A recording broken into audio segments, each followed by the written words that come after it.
I still remember the taste of the wine I poured that night.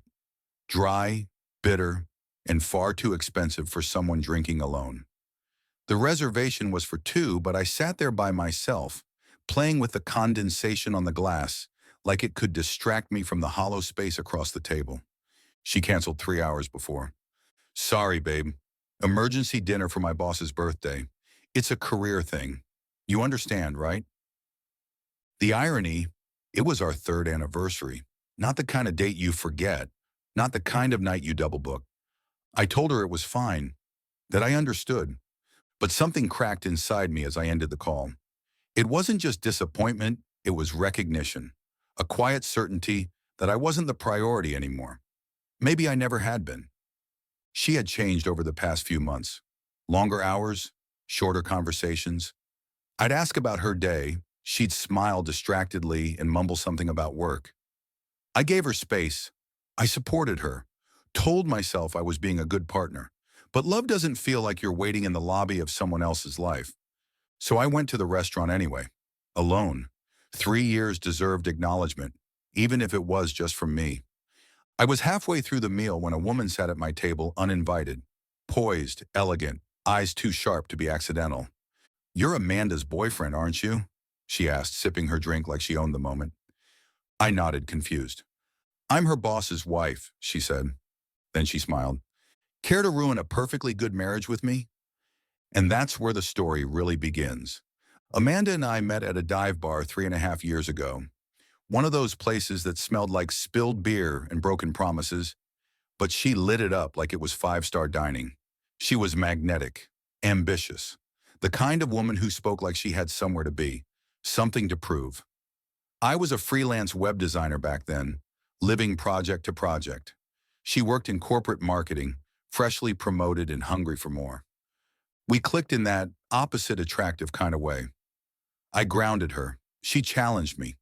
Our chemistry was a cocktail of laughter, late-night takeout, and long conversations about dreams that always ended with us saying, "Someday." For a while, I believed in that someday. The first year was magic. The second was momentum. The third, that was the unraveling. Subtle, quiet, like a door slowly creaking open to a room you don't want to see. Her boss entered the picture around then. Richard Langston, 52, silver hair, sharp suits, sharper tongue, CEO of a lifestyle brand Amanda practically worshipped. She talked about him like he was a god, demanding, brilliant, charming. "He sees potential in me," she said once, her eyes glowing like that meant something more than mentorship. At first, I chalked it up to admiration, maybe envy. Langston had everything I didn't: power, prestige, a yacht parked somewhere in Monaco. But admiration slowly turned into obsession. She started dressing differently, sleeker, more polished. Her phone buzzed at odd hours, always work.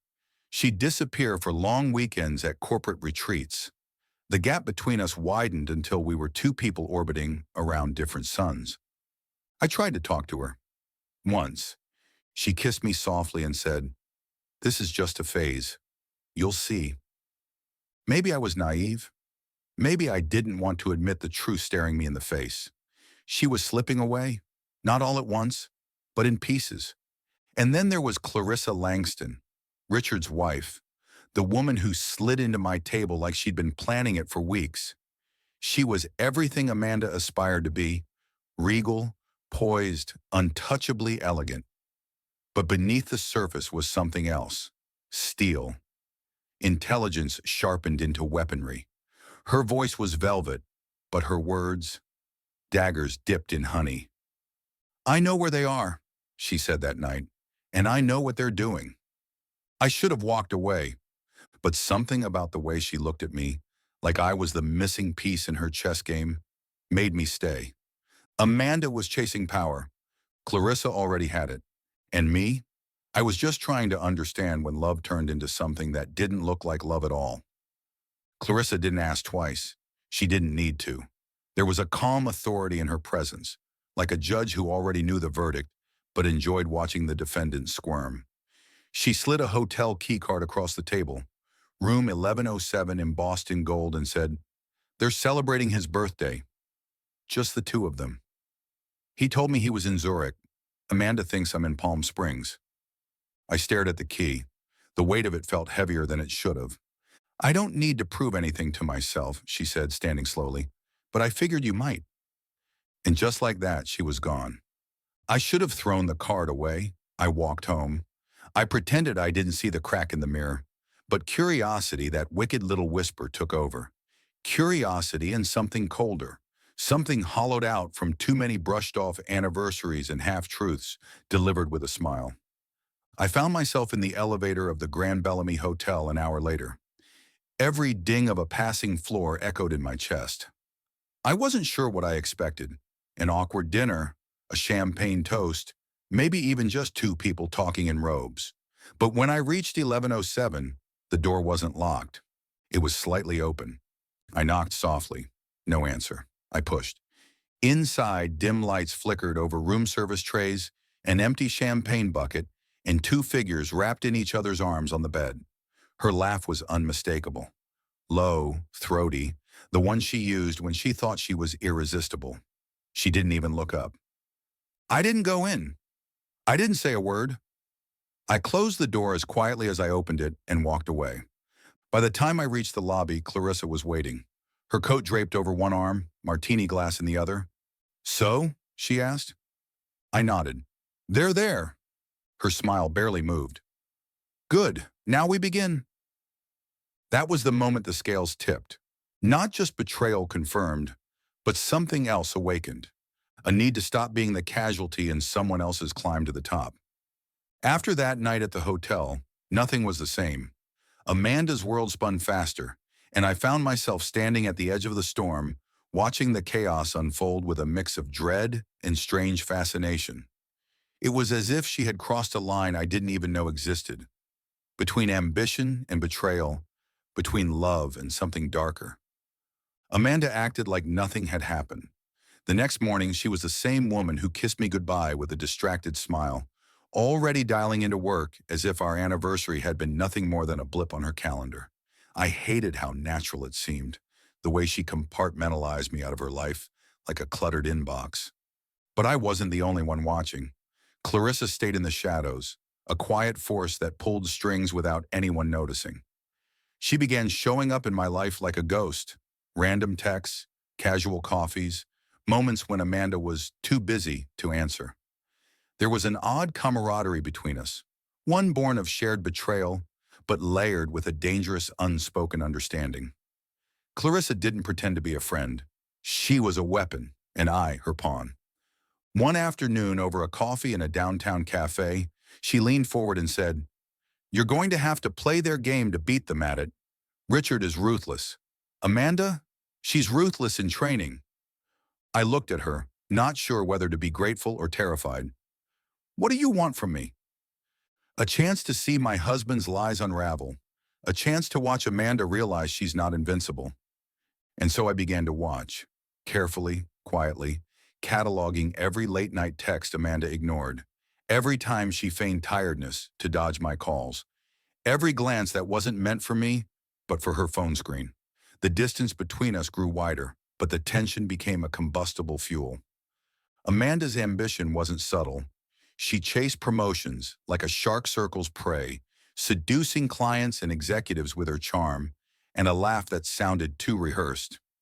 I caught glimpses of her dark side, the one I hadn't wanted to see, the cold calculations behind the warm smiles. One evening she came home late, wearing a dress that was too tight, lipstick too red, and eyes that darted nervously when I asked about her day. "Dinner was with clients," she said, voice clipped. "Nothing to worry about." But I knew better. I had proof now. A silent collection of moments pieced together like a puzzle of deceit. The hotel key. The whispered conversations overheard in elevators. The way her phone screen would go dark the second I entered the room. I confronted her once. "Who is he?" I asked, voice barely a whisper. Amanda's eyes hardened. "You're imagining things." "No," I said. "I saw them. At the hotel. You with Richard." Her laugh was bitter. "You think I'd ruin everything for a fling? This is my career. My future." "But what about us?" I said. "Does that mean nothing?" She looked away. "You don't get it. You never did. That was the turning point. The moment I realized I was fighting a losing battle for someone who had already checked out of our story. Amanda's love had mutated into something else, something I couldn't hold on to. Clarissa became my strange ally in this war of silences. She told me things Amanda never would. Little cracks in Richard's polished facade, whispers of his dissatisfaction with Amanda's rising star, his own secrets buried beneath layers of charm. We began to share a quiet plan, unspoken but understood, to watch, wait, and strike when the moment was right. But as the days passed, the lines blurred. I was no longer just the wrong boyfriend. I was part of a larger game. Every text, every dinner, every canceled plan was a move on a chessboard I hadn't asked to play on. And yet, I found myself drawn deeper into the dark dance of power, desire, and betrayal. The woman I loved was gone, replaced by a stranger in designer heels. The man she was chasing was a predator in a suit, and the woman who sat beside me over coffee, plotting revenge, was the most dangerous player of all. I was caught in the middle, between love and hate, loyalty and survival, hope and ruin, and there was no turning back. The night I found the email, everything changed.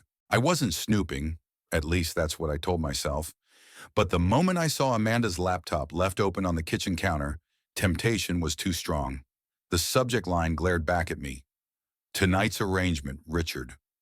My heart sank before I even clicked. Inside was a carefully detailed plan. Dates, meetings, late-night rendezvous, all tied to Richard Langston's personal life. Amanda wasn't just his employee. She was his secret, his shadow, his weapon. But that wasn't the worst part. There was a second set of messages, ones Amanda had tried to hide. Between Richard and Clarissa, cold, calculating conversations that painted a picture of a marriage far from perfect. Clarissa wasn't just a wronged wife. She was a player in her own game, negotiating power, loyalty, and revenge in equal measure. The truth hit me like a punch to the gut. Amanda's betrayal wasn't just about ambition or attraction. It was a deliberate, calculated move in a much bigger war I hadn't seen coming. For years I'd believed in our love story, our someday, but now I saw it for what it really was, a facade. Amanda's love was transactional, a currency she spent to climb, and I was the collateral damage. I closed the laptop slowly, feeling the weight of every lie settle in my chest. The lines between victim and accomplice blurred. The person I thought I knew had become a stranger. And the woman sitting beside me, Clarissa, the supposed enemy, suddenly felt like the only ally I could trust. Because in this twisted game of love and power, survival wasn't about loyalty.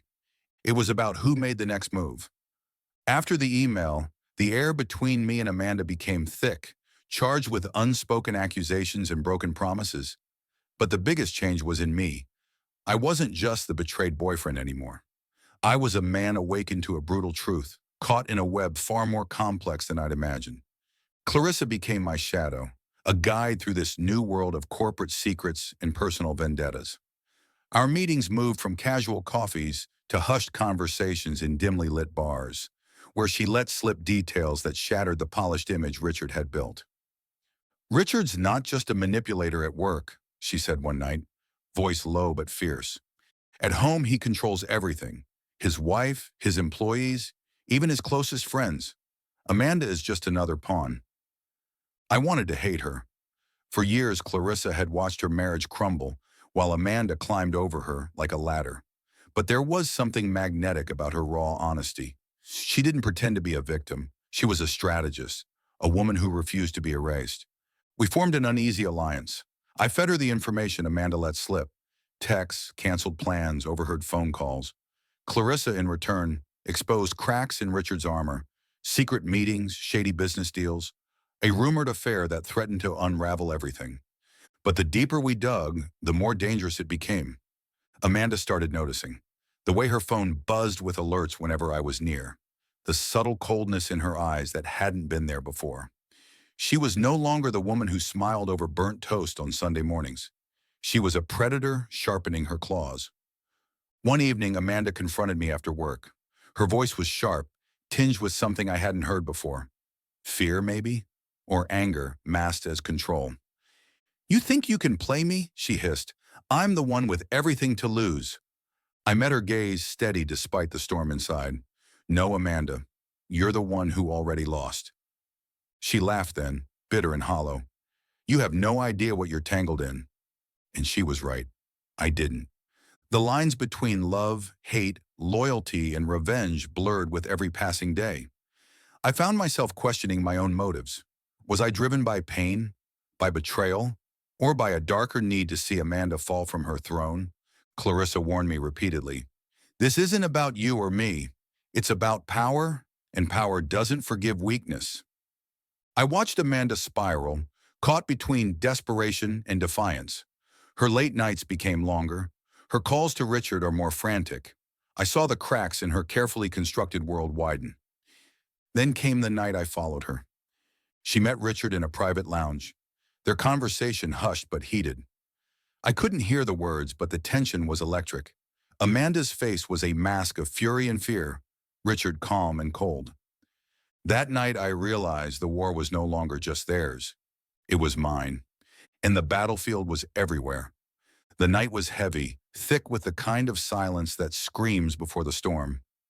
I stood outside Amanda's apartment building, heart pounding like a drum in my chest, clutching the folder Clarissa had handed me earlier that evening. Photographs, messages, recordings, evidence that could bring everything crashing down. Clarissa had said it was time. Time to stop hiding in the shadows and bring the truth into the light. And I was terrified, not of what Amanda would say, but what I had become.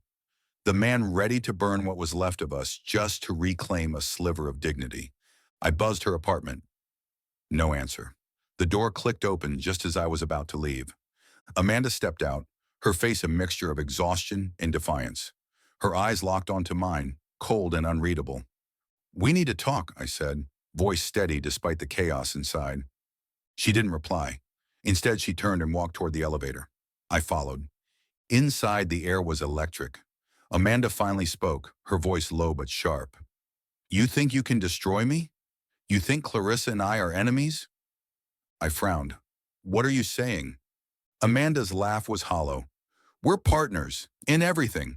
Richard's plan, my plan, it's bigger than you, bigger than us.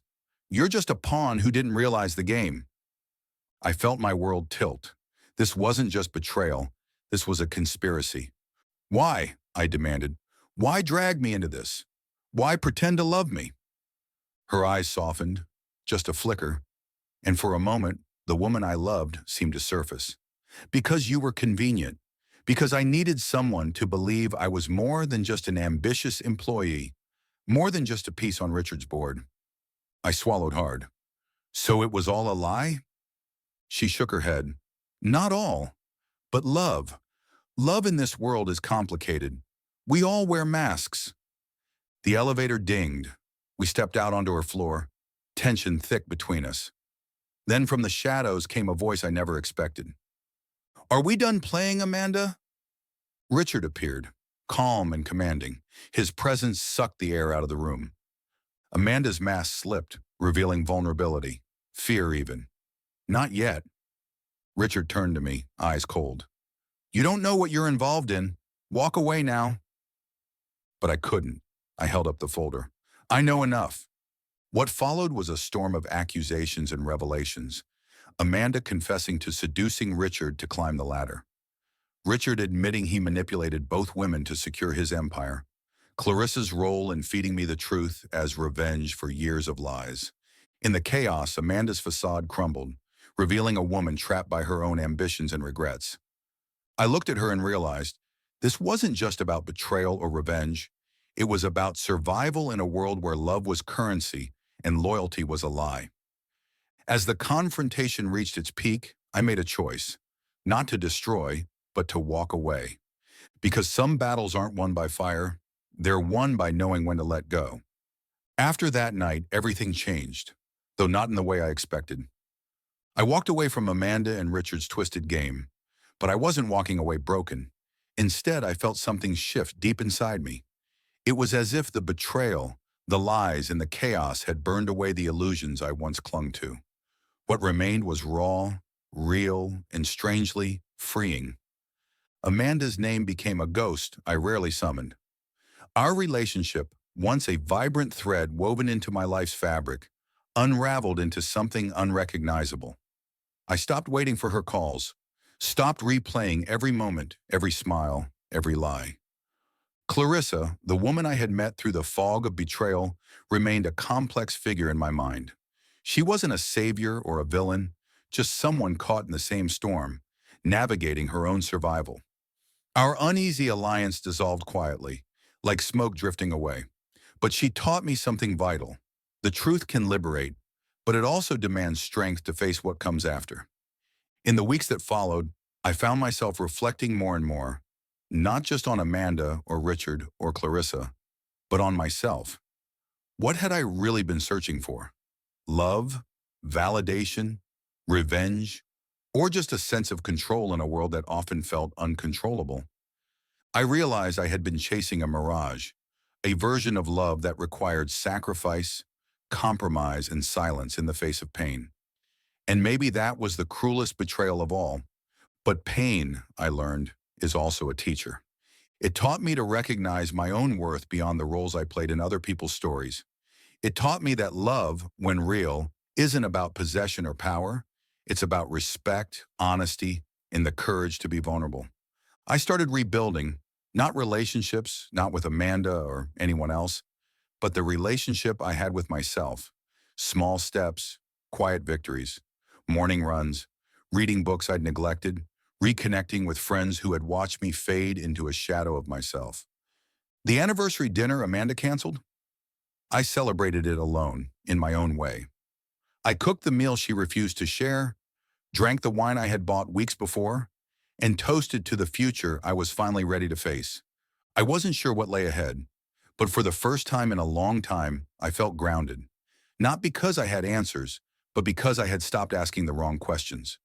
The experience left scars, some raw, some faded, but scars remind us we've lived, loved, and learned. They map out the battles we've survived and the growth we've earned. Amanda's betrayal was a wound, yes, but it was also the catalyst for my awakening. I saw clearly now how love could twist into obsession, how power could corrupt, and how fragile trust truly is. But I also saw something else, the possibility of healing, of forgiveness, not for them, but for myself. In the end, the story wasn't about Amanda canceling our anniversary or the tangled web with Richard and Clarissa. It was about reclaiming my own narrative, refusing to be a pawn, and choosing who I wanted to be. Because sometimes the greatest revenge is not in destruction, but in rising above the ashes, stronger, wiser, and free. Looking back, it's strange how one canceled dinner could unravel so much, how a single choice spiraled into a maze of secrets, betrayals, and unexpected alliances. That night marked the fracture point between who I was and who I became. I once believed love was simple, a refuge from life's chaos. But love, I learned, is often messy, entwined with ambition, fear, and sometimes betrayal. Amanda wasn't just a girlfriend who chose her boss over me. She was a mirror reflecting my own blindness, my own willingness to ignore the signs. Meeting Clarissa and uncovering the truth about Richard shattered my illusions, but gave me something far more valuable: clarity. I don't regret what happened. Not entirely.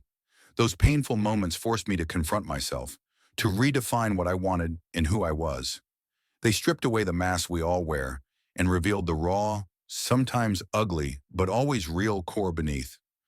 I'm not the same man who waited that night, hoping Amanda would walk through the door and everything would be okay. I'm someone who learned to stand alone, to find peace in solitude rather than chaos. In the end, the story isn't about betrayal or broken promises. It's about survival. The survival of the heart and spirit in a world that often tests both. So if there's one thing I've learned, it's this: true strength isn't in holding on to love that harms you. It's in having the courage to let go, walk away, and start again. Because sometimes freedom comes not from what we keep, but from what we leave behind. For support, do like, comment, and don't forget to subscribe. Thank you.